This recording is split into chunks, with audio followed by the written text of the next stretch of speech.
Subscribe Kepoin Tekno untuk tips dan info menarik seputar teknologi setiap hari. Oke, di seri Tekno ini kita bakal ngomongin kabar Tekno yang sedang trending hari ini guys. Ada detail fitur baru iOS 13, kemudian ada kenakalan Facebook dan Google ya yang sampai diblokir Apple, lalu ada malware Mac yang baru aja ditemukan, sampai ponsel gaming Samsung dan sepatu cerdas Puma yang keren banget. Halo, ketemu lagi dengan saya Febian ya dari channel Kepoin Tekno, berbagi tips dan info menarik seputar teknologi setiap hari. Oke, kabar pertama, ini iOS 13 yang akan dirilis Apple tahun ini bakal punya beberapa fitur baru guys. Pertama, ada fitur yang sudah lama dinantikan oleh pengguna iPhone dan iPad, yaitu Dark Mode. Selama ini pengguna yang suka Dark Mode ini harus melakukan trik pakai color inverter ya.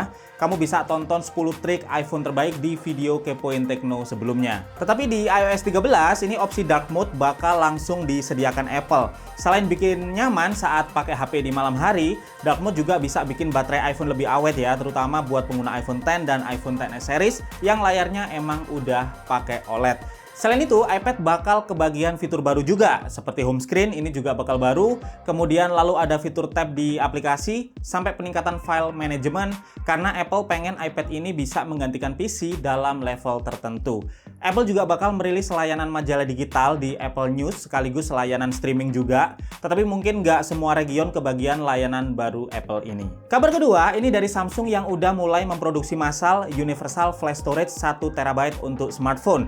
Jadi HP dengan storage 1TB ini bakal mulai bermunculan di tahun ini dan kemungkinan bakal dimulai dari lini smartphone Samsung sendiri, yaitu versi tertinggi dari Galaxy S10 yang kabarnya bakal dilengkapi 12GB RAM dan 1TB storage.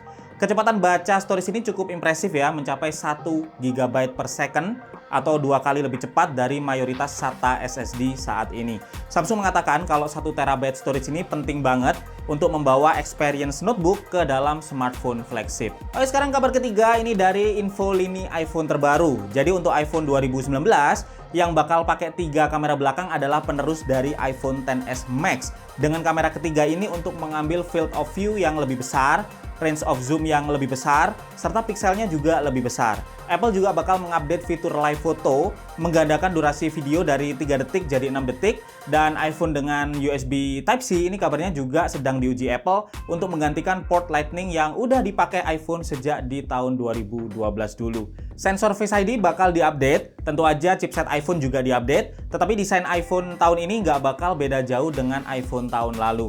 Perubahan lebih besar bakal terjadi di iPhone 2020 yang dilengkapi dengan 3D kamera dengan laser scanner untuk keperluan AR. Ini bisa merekonstruksi ruangan secara 3D dalam jarak sekitar 4,5 meter. Selain itu, 3D kamera ini juga bakal membantu mengambil depth of field yang lebih baik, dan iPhone 2020 ini dikabarkan bakal menjadi intro dari lini device baru Apple, yaitu AR headset yang juga dirumorkan bakal launching di 2020 nanti. Kabar keempat, ini lagi-lagi Facebook ketahuan berbuat nakal ya sehubungan dengan data privasi pengguna.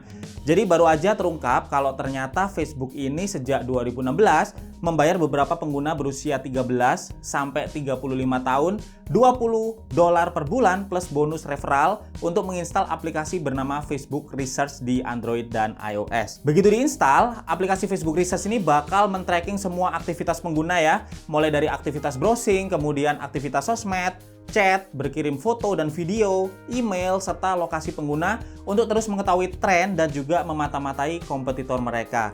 Karena aplikasi semacam ini dilarang di iOS, maka Facebook mengakali dengan meminta pengguna untuk sideload aplikasi ini menggunakan Enterprise Certificate yang sebenarnya disediakan Apple untuk keperluan testing internal perusahaan, bukan untuk sideload aplikasi ke consumer. Begitu ketahuan, Apple langsung memblokir Enterprise Certificate Facebook karena penyalahgunaan, bikin semua karyawan pusing karena aplikasi internal Facebook nggak bisa jalan lagi. Tetapi nggak butuh waktu lama guys, setelah ada diskusi antara Apple dan Facebook ya, blokir sertifikat ini udah dibuka lagi oleh Apple. Nah, ternyata ini nggak cuman Facebook yang melakukan penyalahgunaan sertifikat Enterprise ini ya, karena ternyata Google juga melakukan hal yang sama di aplikasi Screenwise Matter untuk iOS. Enterprise Certificate Google pun langsung diblokir Apple, membuat aplikasi internal Google yang di sideload dengan Enterprise Certificate nggak bisa jalan di iOS. Oke guys, sekarang ke kabar kelima. Kita bakal kedatangan satu lagi ya smartphone 5G.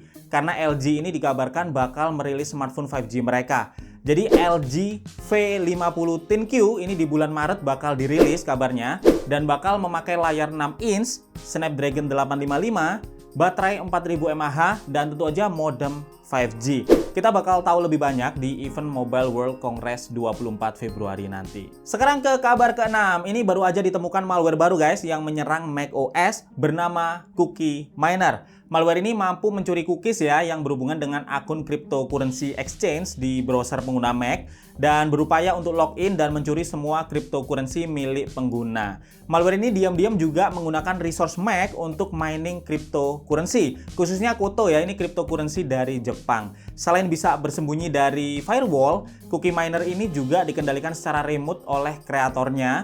Selain itu, malware ini juga bisa mencuri SMS dari iTunes Backup, serta juga mencuri password dan detail kartu kredit yang tersimpan di browser Chrome untuk Mac. Belum ada statement dari Apple ya terkait hal ini, tetapi buat kamu pengguna Mac pastikan lebih berhati-hati. Sekarang kita ke kabar ke-7. Intel baru aja mengumumkan prosesor workstation-nya yang baru, yaitu Intel Xeon W3175X. Ini adalah prosesor Unlock 28 core ya, dengan base clock speed-nya ini mencapai 3,1 GHz, serta support memori up to 512 GB. Intel membandrol prosesor ini dengan harga 42,3 juta rupiah. Dan ini ditujukan buat keperluan yang butuh resource besar seperti desain arsitektur, kemudian 3D rendering, dan juga film editing atau keperluan berat lainnya. Kabar ke-8 ini nggak banyak yang tahu kalau ternyata Samsung tengah menyiapkan ponsel gaming dengan layar tekuk. Dari paten yang baru aja ditemukan, ini kelihatan banget desain ponsel gaming Samsung dengan layar tekuknya dan tombol gaming yang bisa ditekuk juga. Jadi dia bisa dibuka total guys, jadi kayak tablet, kemudian bisa ditekuk jadi kayak HP, tetapi juga bisa dimunculkan juga ini tombol gamingnya jadi kayak konsol gaming portable. Sampai saat ini statusnya masih paten desain, jadi belum ada info kapan Samsung bakal merealisasikan ponsel gaming layar tekuk ini. Tetapi kalau beneran dirilis guys, tentunya bakal keren banget. Dan kabar terakhir ini dari Puma yang baru aja memperkenalkan sepatu cerdas terbaru mereka, yaitu Puma Phi dengan teknologi Fit Intelligence.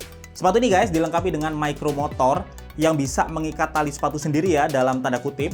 Jadi kamu bisa swipe aja modulnya dan sepatu akan rapat sendiri. Sepatu ini juga punya smart sensing yang bakal mempelajari bentuk kaki pengguna, lalu mengatur otomatis kerapatan sepatu biar nyaman saat dipakai olahraga.